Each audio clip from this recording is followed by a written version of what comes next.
नमस्कार, मैं अरविंद। एक बार फिर आप सभी का स्वागत है A2 कक्षा की इस कक्षा में। हम सभी राजनीतिक विज्ञान के जो पाश्चात्य विचारक हैं, उनसे संबंधित प्रश्नों पर चर्चा कर रहे थे। तो आज की कक्षा में हम सभी हॉब्स, लॉक, रूसो और मैकियावेली से संबंधित प्रश्नों पर चर्चा करेंगे। तो आइए आज की कक्षा का पहला प्रश्न देखते हैं। पहला प्रश्न है, जॉन लॉक 3 प्रकार के प्राकृतिक अधिकारों की चर्चा करता है। निम्नलिखित में से कौन सा उसके वर्गीकरण में नहीं आता है? उसके वर्गीकरण में नहीं आता है कौन सा? जीवन का अधिकार, स्वतंत्रता का अधिकार, समानता का अधिकार या फिर संपत्ति का अधिकार। तो आप सभी जानते हैं कि जॉन लॉक ने प्राकृतिक अधिकारों में उसने जीवन का अधिकार, स्वतंत्रता का अधिकार और संपत्ति के अधिकार का वर्गीकरण करता है, और वह समानता के अधिकार का वर्गीकरण नहीं करता है अपने प्राकृतिक अधिकारों में। तो ऑप्शन सी आपका बिल्कुल सही है, समानता का अधिकार का वर्गीकरण नहीं करता है कौन? तो जॉन लॉक। ऑप्शन सी आपका बिल्कुल सही है। जॉन लॉक अधिकारों के सिद्धांत का जन्मदाता है। जॉन लॉक के अनुसार अगर बात करें तो व्यक्ति को प्राकृतिक अधिकार जन्मजात रूप से प्राप्त होते हैं, जैसे कि उसकी त्वचा का रंग। लॉक के अनुसार व्यक्ति को प्राकृतिक अधिकार जो है वो जन्मजात रूप से मिलते हैं। जॉन लॉक के बाद प्राकृतिक अधिकार का समर्थन कौन करता है? थॉमस पेन द्वारा किया जाता है, जिसकी पुस्तक का नाम है right of man. Thomas pen की पुस्तक का नाम क्या है? Right of man. बेंथम ने लॉक के प्राकृतिक अधिकारों की आलोचना करते हुए कहा कि प्राकृतिक अधिकार बकवास है, बकवासों से बढ़कर बकवास है। कौन कह रहा है? तो बेंथम कह रहा है लॉक के प्राकृतिक अधिकार को कि प्राकृतिक अधिकार जो है वो बकवास है, बकवासों से बढ़कर क्या है? बकवास है। बेंथम के अनुसार बात करें तो राज्य एवं सरकार से पहले अधिकारों की कल्पना क्या है? अतार्किक है। बेंथम कह रहा है कि राज्य एवं सरकार से पहले अधिकारों की कल्पना करना क्या है? अतार्किक है। जॉन लॉक के प्राकृतिक अधिकारों की आलोचना एडमंड बर्ग तथा रूसो ने भी की है। अगला प्रश्न देखते हैं, लॉक के मत में जिस उद्देश्य के निमित्त राज्य रचा गया वह था। तो लॉक के मत में जिस निमित्त किस उद्देश्य से राज्य की रचना की गई थी, क्या है? तो समुदाय की भलाई के लिए किया गया था राज्य की रचना, शासन वर्गों के हित की रक्षा के लिए, या अपने सदस्यों को मूल अधिकार प्रदान करने के लिए, या इंग्लैंड में राजतंत्र के वंशानुगत अधिकारों की रक्षा करने के लिए लॉक ने राज्य का निर्माण किया था। तो आप सभी जानते हैं कि लॉक ने राज्य का जो निर्माण किया वह समुदाय की भलाई के लिए किया था। तो ऑप्शन ए आपका बिल्कुल सही है, समुदाय की भलाई के लिए राज्य की रचना की थी किसने? लॉक ने। अगला प्रश्न है, इमाइल के लेखक कौन है? इमाइल के लेखक कौन है? हॉब्स हैं, लॉक हैं, प्लेटो हैं या फिर रूसो हैं? तो आप सभी जानते हैं कि इमाइल जो रचना है यह किसके द्वारा की गई है? रूसो के द्वारा की गई है। किसके द्वारा? रूसो के द्वारा। तो ऑप्शन डी आपका बिल्कुल सही है, रूसो। रूसो की पुस्तकों को देखते हैं तो रूसो की जो पुस्तक है उसमें द सोशल कॉन्ट्रैक्ट, जिसे सामाजिक समझौता के नाम से जानते हैं, सामाजिक समझौता के नाम से जानते हैं। इमाइल है, डिस्कोर्सेस ऑन इनइक्वलिटी है इसकी पुस्तक का नाम, the government of Poland, essay on the origin of language और discourses on the science and arts, ये सब किसकी पुस्तकें हैं? तो रूसो की पुस्तकें हैं, रूसो की पुस्तक। अगला प्रश्न है, निम्नलिखित में से किसका कथन है कि जीवन एक शक्ति के बाद दूसरी शक्ति पाते रहने की सतत एवं बेचैन इच्छा है, जिसका अंत मृत्यु के साथ ही होता है? जिसका अंत मृत्यु के साथ होता है।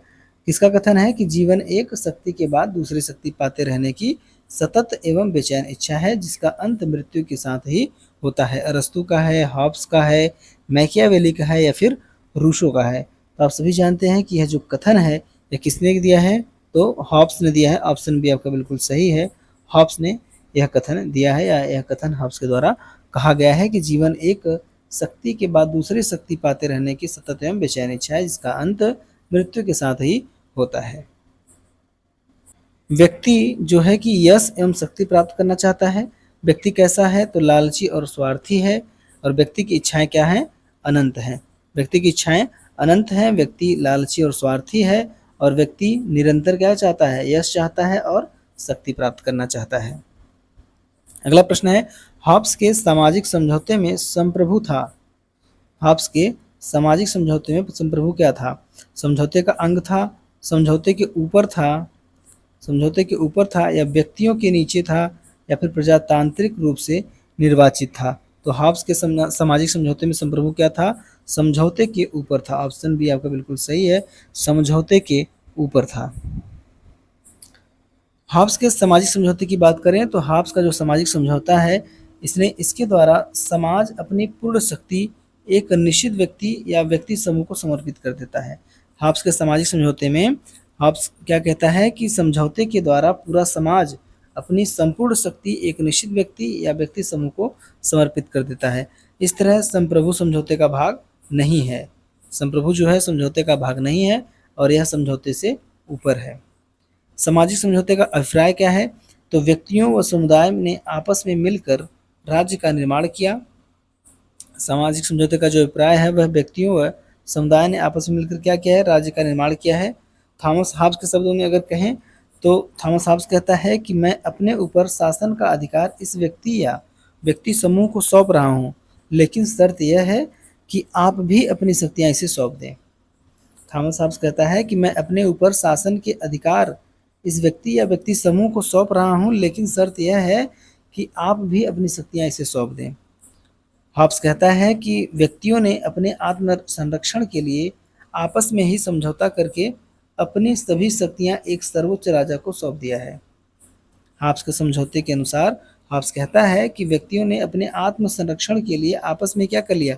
समझौता कर लिया और अपनी सभी शक्तियां एक सर्वोच्च राजा को सौंप दी। तो राज्य या राजा समझौते का परिणाम है, न कि समझौते का भाग। हॉब्स कहता है कि राज्य या राजा समझौते का परिणाम है, समझौते का भाग नहीं है। अगला प्रश्न है, यह किसने कहा कि कला एवं विज्ञान के विकास ने मानव को भ्रष्ट कर दिया है? यह किसने कहा कि कला एवं विज्ञान के विकास ने मानव को भ्रष्ट कर दिया? किसने कहा? रूसो ने कहा, दांते ने कहा, मार्क्स ने कहा या फिर लास्की ने कहा या लास्की ने कहा। तो आप सभी जानते हैं कि यह जो कहने वाले व्यक्ति हैं कि कला एवं विज्ञान के विकास ने मानव को भ्रष्ट कर दिया है, कहने वाले जो व्यक्ति हैं उन्हें हम रूसो के नाम से जानते हैं। ऑप्शन आपका बिल्कुल सही है, रूसो। रूसो कहता है कि कला और विज्ञान ने मानव के विकास को भ्रष्ट कर दिया है। प्राकृतिक समानता के समर्थक कौन है? रूसो हैं। रूसो का नारा था कि प्रकृति की ओर लौटो। रूसो का फेमस जो नारा है वो क्या है? प्रकृति की ओर लौटो। रूसो का कहना था कि कला और विज्ञान के विकास ने मानव को भ्रष्ट बना दिया है, अतः हमें प्रकृति की गोद में लौट जाना चाहिए। क्या करना चाहिए? प्रकृति की गोद में वापस लौट जाना चाहिए, क्योंकि प्राकृतिक अवस्था में मनुष्य कैसा था? आत्मनिर्भर था, स्वतंत्र था और सुखी था। प्राकृतिक अवस्था में मनुष्य कैसा था? आत्मनिर्भर था, स्वतंत्र था और सुखी था। रूसो ने मनुष्य के स्वभाव को पशुवत माना है। किसने? रूसो ने मनुष्य के स्वभाव कैसा माना? पशुवत माना। वह न तो अच्छा है, रूसो कहता है कि मनुष्य न तो अच्छा है और न ही बुरा है, बल्कि वह अपने प्राकृतिक पशुवत जीवन में रहता है। क्या कह रहे हैं रूसो? कि वह न तो अच्छा है न बुरा है, बल्कि वह अपने प्राकृतिक पशुवत जीवन में रहता है। कौन? मनुष्य। मनुष्य का स्वभाव ऐसा कह रहे हैं कौन? रूसो। रूसो ने व्यक्ति को भद्र पशु कहा है। रूसो ने व्यक्ति को भद्र पशु कहा। यह भद्र पशु पूर्ण रूप से क्या था? स्वतंत्र था। कब? प्राकृतिक अवस्था में। भद्र पशु जो है पूर्ण रूप से स्वतंत्र था प्राकृतिक अवस्था में। यह व्यक्ति भद्र इसलिए था क्योंकि इसे स्वयं के प्रति प्रेम और दूसरों के प्रति सहानुभूति थी। जो रूसो कह रहे हैं कि व्यक्ति भद्र इसलिए था क्योंकि वह स्वयं के प्रति प्रेम और दूसरों के प्रति सहानुभूति थी इसमें। रूसो की रचना है द सोशल कॉन्ट्रैक्ट। यह इसकी प्रसिद्ध रचना है रूसो की, सोशल कॉन्ट्रैक्ट, जिसे हम सामाजिक समझौता कहते हैं या सामाजिक संविदा भी कहते हैं, जिसकी रचना इसने 1762 में की। रूसो ने इसमें कहा था, सोशल कॉन्ट्रैक्ट में रूसो ने कहा कि मनुष्य स्वतंत्र जन्मा है लेकिन सर्वत्र जंजीरों में जकड़ा हुआ है। रूसो का कथन है कि मनुष्य स्वतंत्र जन्मा है लेकिन सर्वत्र जंजीरों में जकड़ा हुआ है। यह कथन इसने द सोशल कॉन्ट्रैक्ट में कहा है। अगला प्रश्न है, निम्न में कौन एक उदारवादी राजनीतिक दर्शन के जनक है? उदारवादी राजनीतिक दर्शन के जनक कौन है? लास्की हैं, लॉक हैं, मिल हैं या फिर ग्रीन है? उदारवादी राजनीतिक दर्शन के जनक कौन है? तो लॉक हैं। ऑप्शन बी आपका बिल्कुल सही है, लॉक उदारवादी राजनीति के जनक हैं। ब्रिटिश विचारक जॉन लॉक को उदारवाद का जनक माना जाता है। उदारवाद का मुख्य विषय क्या है? व्यक्ति को स्वतंत्र छोड़ दो। उदारवाद का जो मुख्य विषय है, व्यक्ति को स्वतंत्र छोड़ दो। स्वतंत्रता, समानता और संपत्ति को लॉक ने मुख्य प्राकृतिक अधिकार माना, जिसमें संपत्ति के अधिकार को परम आवश्यक माना है। प्राकृतिक अधिकार किसको माना है? स्वतंत्रता को, समानता को और संपत्ति को, और इन तीनों में जो सबसे प्रमुख है वह कौन है? संपत्ति का अधिकार। अगला प्रश्न है, यह किसने लिखा है कि हॉब्स की प्राकृतिक दशा दैत्य मनुष्य कभी भी नहीं हो सकता? हॉब्स की प्राकृतिक दशा का दैत्य, हॉब्स की प्राकृतिक दशा का दैत्य मनुष्य कभी भी नहीं हो सकता। किसने कहा है? स्पिनोजा ने कहा है, बर्नार्ड शॉ ने कहा है, बार्कर ने कहा है, या फिर गार्नर ने कहा है? यह कथन किसने कहा है? तो जो कथन कहने वाले विचारक हैं उन्हें हम स्पिनोजा के नाम से जानते हैं। ऑप्शन आपका बिल्कुल सही है, स्पिनोजा। हॉब्स की प्राकृतिक अवस्था क्या है? समाज पूर्व तथा राज्य पूर्व है। जो हॉब्स की प्राकृतिक अवस्था है वह समाज पूर्व और राज्य पूर्व है। हॉब्स द्वारा वर्णित इस अवस्था में न समाज है न राज्य है। हॉब्स द्वारा वर्णित इस अवस्था में न समाज है और न ही राज्य है। वेपर ने थॉमस हॉब्स के राज्य की प्रकृति को यांत्रिक कहा है। हॉब्स के राज्य की प्रकृति को क्या कहा है? यांत्रिक कहा है। किसने? वेपर ने कहा है। राज्य मानव द्वारा निर्मित है। यह विचार थॉमस हॉब्स द्वारा पहली बार आधुनिक युग में दिया गया। राज्य मानव द्वारा निर्मित है, यह पहली बार जो विचार इन्होंने दिया था आधुनिक युग में दिया था। और कौन दिया था? तो थॉमस हॉब्स ने दिया था। हॉब्स के अनुसार बात करें तो राज्य एक यंत्र है। हॉब्स क्या मानता है? राज्य को एक यंत्र के रूप में देखता है। यह जो संस्था है, जो राज्य है, यह मानव निर्मित संस्था है, न कि दैवीय। हॉब्स कहता है कि जो राज्य है यह क्या है? निर्मित संस्था है, मानव द्वारा निर्मित संस्था है, यह दैवीय संस्था नहीं है। राज्य प्राकृतिक अथवा दैवी संस्था नहीं है। यांत्रिक राज्य के समर्थक व्यक्तिवाद को महत्व देते हैं। जो भी विचारक यांत्रिक राज्य के समर्थक हैं वह व्यक्तिवाद को महत्व देते हैं। और राज्य को यंत्र मानने वाले जो विचारक हैं उनमें हॉब्स, लॉक और बेंथम और मिल हैं। ये सभी क्या कहते हैं? राज्य को यंत्र मानते हैं। कौन? हॉब्स, लॉक, बेंथम और मिल। अगला प्रश्न है, निम्नलिखित में से किस विचारक के अनुसार प्राकृतिक अवस्था में मनुष्य बुद्धि या तर्क वितर्क की बजाय भावनाओं से संचालित था? यह किसका विचार है कि प्राकृतिक अवस्था में मनुष्य बुद्धि या तर्क वितर्क की बजाय भावनाओं से संचालित था? रूसो कहता है, हॉब्स कहता है, लॉक कहता है, या फिर बेंथम कहता है? ऐसे कौन विचारक हैं जिनके अनुसार प्राकृतिक अवस्था में मनुष्य बुद्धि या तर्क वितर्क के बजाय भावनाओं से संचालित था? तो आप सभी जानते हैं कि जो कहने वाले विचारक हैं उन्हें हम रूसो के नाम से जानते हैं। ऑप्शन आपका बिल्कुल सही है, रूसो। रूसो ने अपने लेख discourse on the origin of inequality, जो 1755 में इसने लिखी, में प्राकृतिक अवस्था के मानव का वर्णन किया है। किसमें? Discourse on the origin of inequality में क्या किया है इसने? प्राकृतिक अवस्था के मानव का वर्णन किया। किसने? तो रूसो ने। अगला प्रश्न देखते हैं, किसका मत है कि मनुष्य को स्वतंत्र होने के लिए बाध्य किया जा सकता है? या किसका कथन है कि मनुष्य को स्वतंत्र होने के लिए बाध्य किया जा सकता है? अरस्तु कहते हैं, मिल कहते हैं, गांधी जी कहते हैं, या फिर रूसो कहते हैं? कौन कहता है कि मनुष्य को स्वतंत्र होने के लिए बाध्य किया जा सकता है? तो कहने वाले जो विचारक हैं उन्हें हम रूसो के नाम से जानते हैं। ऑप्शन डी आपका बिल्कुल सही है। रूसो ने कहा है कि मनुष्य को स्वतंत्र होने के लिए बाध्य किया जा सकता है। रूसो के अनुसार बात करें तो सामान्य इच्छा का पालन, जो व्यक्ति सामान्य इच्छा का पालन नहीं करेगा उसे पालन करने के लिए बाध्य किया जाएगा। अर्थात कहने का अर्थ है कि स्वतंत्र होने के लिए बाध्य किया जाएगा। इस सिद्धांत में स्वतंत्रता का विरोधाभास दिखाई देता है, जिसके कारण रूसो को फांसीवाद का दार्शनिक पिता भी कहा जाता है। इस सिद्धांत में स्वतंत्रता का विरोधाभास दिखाई देता है, जिसके कारण रूसो को फांसीवाद का दार्शनिक पिता कहा जाता है। रूसो के लिए स्वतंत्रता का अर्थ अपनी नैतिक इच्छा का पालन करना है। रूसो के लिए स्वतंत्रता का अर्थ क्या है? अपनी नैतिक इच्छा का पालन करना है। समुदाय की भलाई के लिए कार्य करना ही क्या है? स्वतंत्रता है। किसके लिए? रूसो के लिए। सेबाइन के अनुसार अगर बात करें तो रूसो की जो स्वतंत्रता है, स्वतंत्रता की संकल्पना है, उसे विरोधाभासी स्वतंत्रता कहा जाता है। सेबाइन के अनुसार रूसो की स्वतंत्रता की संकल्पना को विरोधाभासी स्वतंत्रता कहा जाता है पैराडॉक्स ऑफ फ्रीडम।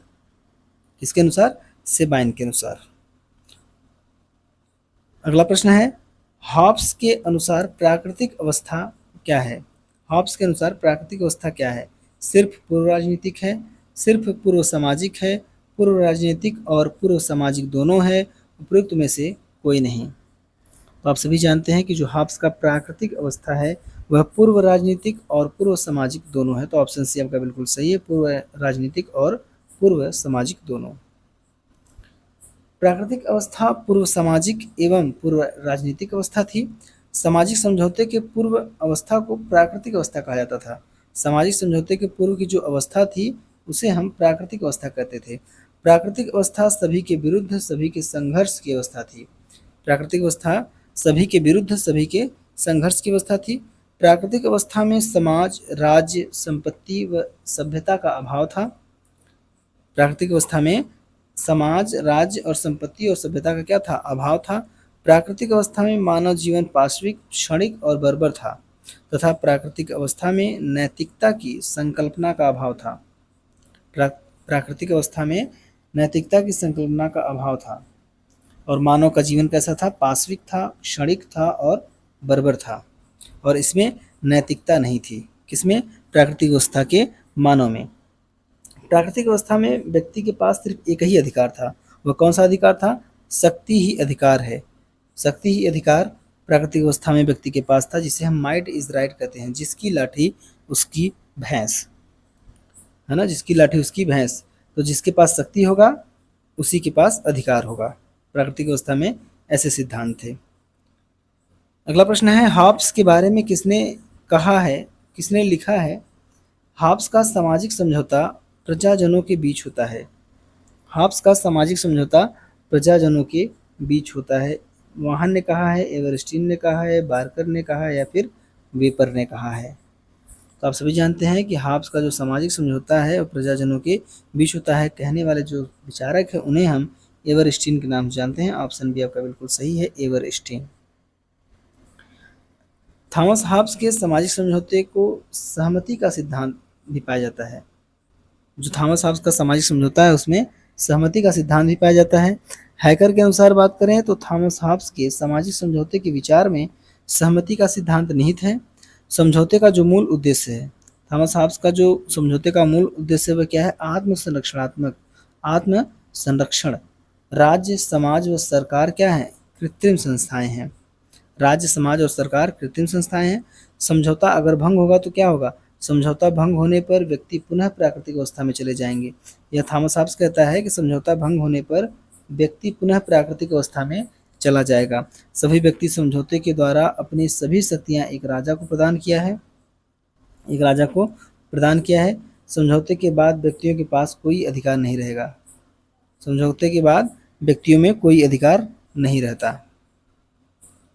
अगला प्रश्न है, प्राकृतिक अवस्था शांति, सद्भावना, पारस्परिक सहयोग तथा सुरक्षा की अवस्था है।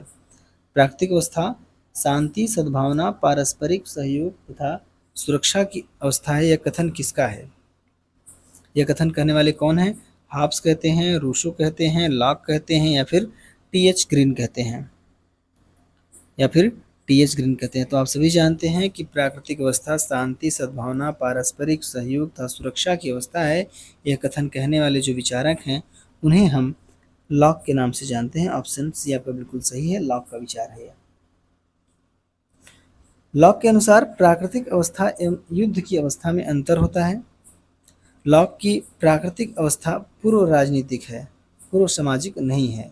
जो लॉक की प्राकृतिक अवस्था है वह कैसी है? पूर्व राजनीतिक है, पूर्व सामाजिक नहीं है। प्राकृतिक अवस्था परस्पर शांति और सहयोग की अवस्था है। लॉक कहते हैं कि जो प्राकृतिक अवस्था है वह परस्पर शांति और सहयोग की अवस्था है। अगला प्रश्न है, निम्नलिखित में किस चिंतक ने द आर्ट ऑफ वार लिखी है? किस चिंतक ने द आर्ट ऑफ वार लिखी है? किसने लिखा है? हॉब्स ने लिखा है, मैकियावेली ने लिखा है, माओ ने लिखा है या फिर रूसो ने लिखा है? तो आप सभी जानते हैं कि द आर्ट ऑफ वार ये जो पुस्तक है, ये लिखने वाले जो विचारक हैं उन्हें हम मैकियावेली के नाम से जानते हैं। मैकियावेली ने द आर्ट ऑफ वार, इसकी जो प्रसिद्ध पुस्तक है उसे हम द प्रिंस के नाम से जानते हैं, द प्रिंस के नाम से जानते हैं। द प्रिंस में शासन कला का वर्णन है और द प्रिंस में ही शक्तिशाली राजा का समर्थन करता है कौन? मैकियावेली। द प्रिंस में मैकियावेली शक्तिशाली राजा का समर्थन करता है। द डिस्कोर्सेस में लोकतंत्र एवं स्वतंत्रता का उल्लेख है। डिस्कोर्सेस में लोकतंत्र एवं स्वतंत्रता का समर्थन करता है, उल्लेख करता है और इसी में गणतंत्रीय राज्य का भी समर्थन करता है। मैकियावेली द डिस्कोर्सेस में ही गणतंत्री राज्य का भी समर्थन करता है। द आर्ट ऑफ वार में नागरिक सेना का समर्थन करता है, कहता है कि जो सेना है वह क्या होना चाहिए? नागरिक सेना होना चाहिए, उसे भाड़े पर या फिर किराए पर नहीं रखना चाहिए। नागरिक सेना का निर्माण का समर्थन करता है। और इसकी पुस्तक एक और है जिसे हम द हिस्ट्री ऑफ फ्लोरेंस के नाम से जानते हैं, द हिस्ट्री ऑफ फ्लोरेंस। व्यक्ति अपने पिता की मृत्यु को भूल सकता है।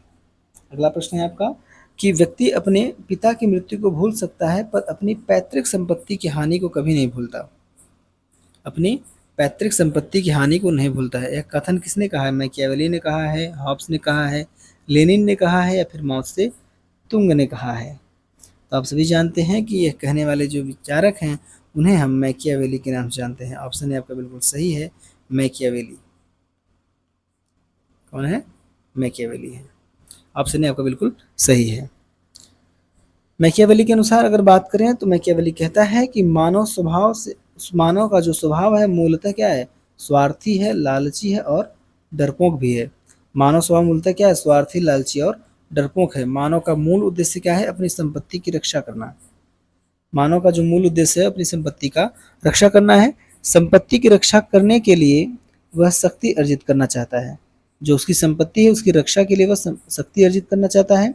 राजा को इन स्वार्थी व्यक्तियों को नियंत्रित करने के लिए भय व प्रेम दोनों का प्रयोग करना चाहिए। मैकियावेली कहता है कि राजा को इन स्वार्थी व्यक्तियों को नियंत्रित करने के लिए भय और प्रेम दोनों की आवश्यकता है। मैकियावेली का प्रसिद्ध कथन है कि व्यक्ति अपने पिता की मृत्यु को भूल सकता है लेकिन संपत्ति के विनाश को आजीवन नहीं भूलता। कथन किसका है? मैकियावेली का है। मैकियावेली ने मानव स्वभाव को सार्वभौमिक माना है। सार्वभौमिक माना मतलब मानव का स्वभाव ऐसा होता ही है, वो चाहे जहाँ का भी हो, क्योंकि व्यक्ति क्या है? स्वार्थी है। मैकियावेली कहता है क्योंकि व्यक्ति स्वार्थी है इसलिए मानव स्वभाव क्या है? सार्वभौमिक है। अगला प्रश्न है निम्नलिखित में से कौन स्वतंत्रता को कानूनों की चुप्पी के रूप में परिभाषित करता है? कौन स्वतंत्रता को कानूनों की चुप्पी के रूप में परिभाषित करता है? केट मिलेट करते हैं, थॉमस हॉब्स करते हैं, ईसा बर्लिन करते हैं या फिर रूसो करते हैं? तो आप सभी जानते हैं कि स्वतंत्रता को कानूनों की चुप्पी के रूप में परिभाषित करने वाले जो विचारक हैं उन्हें हम थॉमस हॉब्स के नाम से जानते हैं। ऑप्शन बी आपका बिल्कुल सही है, थॉमस हॉब्स। अगला प्रश्न है पुस्तक reasonableness of Christianity. Reasonableness of Christianity किस वर्ष प्रकाशित हुई?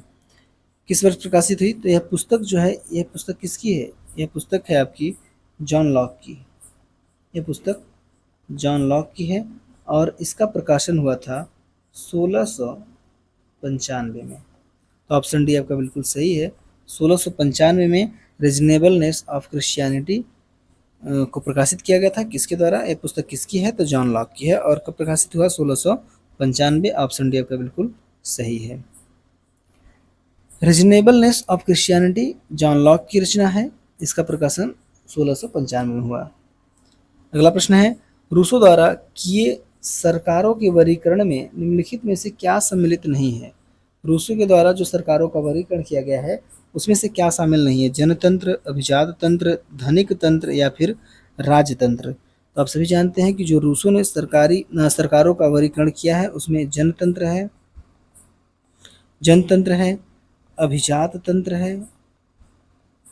अभिजात तंत्र का वर्गीकरण किया इसने, और इसमें राजतंत्र का वर्गीकरण किया। तो किसका नहीं किया है? धनिक तंत्र का। तो ऑप्शन सी आपका बिल्कुल सही है, धनिक तंत्र। वर्गीकरण किसका किया है? जनतंत्र का। सरकार के वर्गीकरण में किसको शामिल किया है? तो जनतंत्र को, अभिजात तंत्र को और राजतंत्र को। तो आज की कक्षा में बस इतना ही करते हैं। मिलते हैं आपसे अगली कक्षा में। तब तक वीडियो को लाइक, शेयर, सब्सक्राइब, सपोर्ट करते रहिए। धन्यवाद।